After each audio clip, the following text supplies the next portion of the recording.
Assalamualaikum warahmatullahi wabarakatuh, Bapak dan Ibu guru bimbingan dan konseling. Kembali saya membuat video ini karena video video yang kemarin dianggap oleh pihak YouTube melanggar privasi karena data yang saya tampilkan pada video sebelumnya tidak sempat saya blur, sehingga menampilkan nomor kontak siswa, nama, serta alamat mereka. Inilah yang kemudian dianggap oleh pihak YouTube melanggar privasi seseorang, sehingga video kemarin telah di banned oleh pihak YouTube, sehingga saya membuat lagi video ini agar informasi ini sampai pada kita semua. Aplikasi asesmen diagnostik telah berhasil saya kembangkan dengan menggunakan Excel. Di dalam asesmen ini sudah terdapat himpunan data, asesmen dukungan orang tua, asesmen gaya belajar, minat mata pelajaran, minat bakat, dan pembagian kelas secara otomatis, serta rekap laporannya. Kenapa semua itu saya cantumkan pada satu aplikasi ini? Karena memang benar Bapak dan Ibu, pada kurikulum Merdeka ini, semua data ini sangat kita butuhkan. Baik kita sebagai guru BK atau satuan pendidikan, khususnya guru mata pelajaran Bapak dan Ibu. Sebab yang diharapkan pada kurikulum Merdeka, bagaimana pembelajaran di dalam kelas itu benar-benar memenuhi kebutuhan belajar peserta didik. Olehnya itu, saya mencoba untuk bagaimana memudahkan pekerjaan kita. Dengan siswa yang begitu banyak, tentu jika asesmen diagnostik non-kognitif ini kita olah secara manual, maka tentu akan memakan waktu yang begitu banyak. Hingga aplikasi ini saya harap membantu kita semua.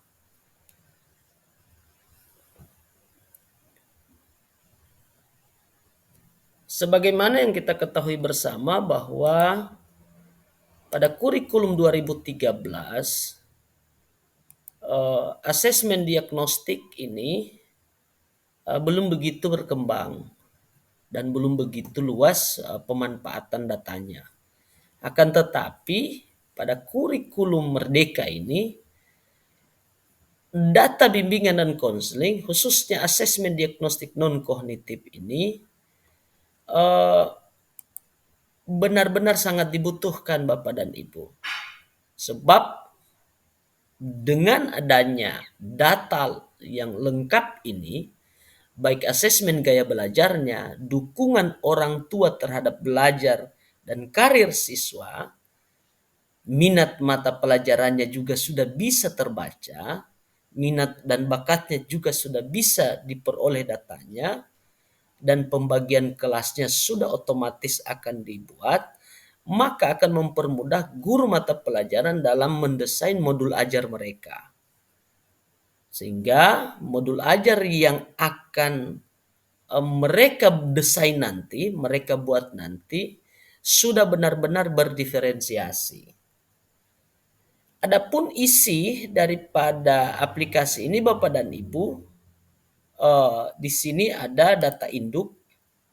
Di dalam data induk ini Bapak dan Ibu perlu memperhatikan kelas, dan kelas ini otomat Bapak dan Ibu silakan memilih jenjang apa Bapak dan Ibu mengajar. baik SD, SMP, SMA sederajat. Kemudian tentukan banyak kelasnya dan kemudian secara otomatis kelas yang kita pilih tadi akan otomatis membentuk kelas sebagaimana yang kita telah tentukan. Kemudian di sini ada asesmen. Ada asesmen. Asesmen ini terdiri dari asesmen gaya belajar, himpunan data, ya, minat dan bakat, dukungan orang tua terhadap belajar dan karir siswa, terdapat nilai, ya, akademik untuk menggantikan nilai tes kecerdasan Bapak dan Ibu, tes IQ, tes psikologi itu. Selanjutnya di dalam aplikasi juga terdapat menu in-data assessment, artinya input data assessment. Di menu ini, di sheet ini Bapak dan Ibu memasukkan data hasil asesmen yang telah kita bagi kepada siswa, kita masukkan di sini di dalam sheet ini. Baik diisi secara satu persatu, diketik satu persatu, atau ketika asesmen ini kita sebar dalam bentuk Google Formulir, nanti juga Google Formulirnya akan saya bagi dalam bentuk PDF. Bapak dan Ibu hanya perlu merubahnya atau membuatnya lagi dalam bentuk Google Formulir. Google Formulir PDF Bapak dan Ibu. Saya akan membagikan Google Formulir PDF-nya dan Bapak dan Ibu hanya perlu membuatnya dalam bentuk Google Formulir lagi. Tetapi Bapak dan Ibu mohon diperhatikan bahwa Google Formulir PDF yang akan saya bagikan atau formulir dalam bentuk PDF yang akan saya bagikan, jangan lagi Bapak dan Ibu rubah. Jangan Bapak dan Ibu ubah, sebab seluruh item yang ada di dalam asesmen yang saya bagi dalam bentuk PDF itu sudah disesuaikan dengan susunan yang ada di dalam in-data assessment ini. Jika Bapak dan Ibu merubah, mengurangi atau menambah item yang ada, maka akan berubah, akan tidak sesuai lagi dengan data yang dibutuhkan di dalam in-data assessment ini, sehingga akan mempersulit lagi Bapak dan Ibu untuk memilih dan memilah apa-apa yang akan dimasukkan ke dalam in-data assessment ini. Jadi sekali lagi Bapak dan Ibu mohon diperhatikan itu. Yang berikut data siswa. Nama pada sheet data siswa ini menyesuaikan dengan nama sebagaimana yang telah kita input di sini Bapak dan Ibu. Yang berikut yang perlu Bapak dan Ibu ubah hanya pada permintaan kelas. Nanti jika di dalam pelaksanaannya atau di sekolah Bapak dan Ibu kelas ini sudah terbentuk dan Bapak dan Ibu ingin melakukan asesmen lagi, maka diperbolehkan Bapak dan Ibu. Tetapi Bapak dan Ibu perlu menyesuaikan atau perlu memperhatikan permintaan kelas ini. Tetapi jika kelas belum terbentuk Bapak dan Ibu, maka biarkan saja ini bebas. Sehingga hasilnya akan kita dapatkan nanti, sudah akan dibagi menurut sudah terbagi menurut kelas. Itu. Sementara kelas ini ditentukan oleh dua hal. Pembagian kelas ini ditentukan oleh dua hal. Yang pertama ditentukan oleh nilai dan jenis kelamin. Ini akan dibagi secara merata. Kemudian di sini ada pilihan menyebar atau mengelompok. Mengartikan Bapak dan Ibu bahwa ketika kita menentukan kelas ini dengan nilai yang mengelompok, maka semua siswa yang ada di kelas pertama ini sampai pada kelas terakhir akan terpengaruhi dengan tinggi rendahnya nilai mereka yang ada di sini Bapak dan Ibu. Misalnya jika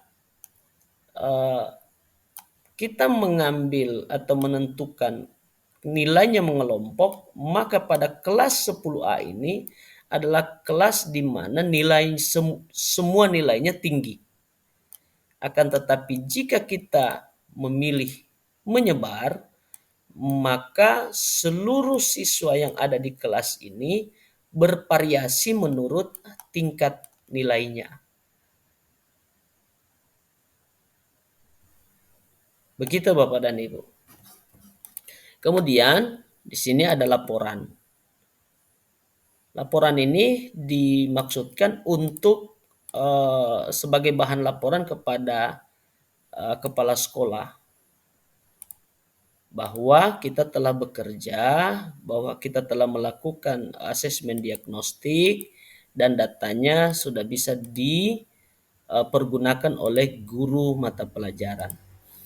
Adapun data atau informasi yang dibutuhkan oleh guru mata pelajaran di dalam penyusunan modulnya,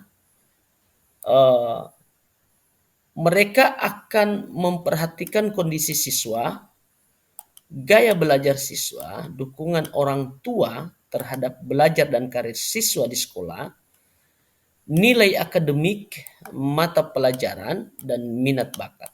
Semua ini akan mereka butuhkan dalam rangka menyusun modul ajar.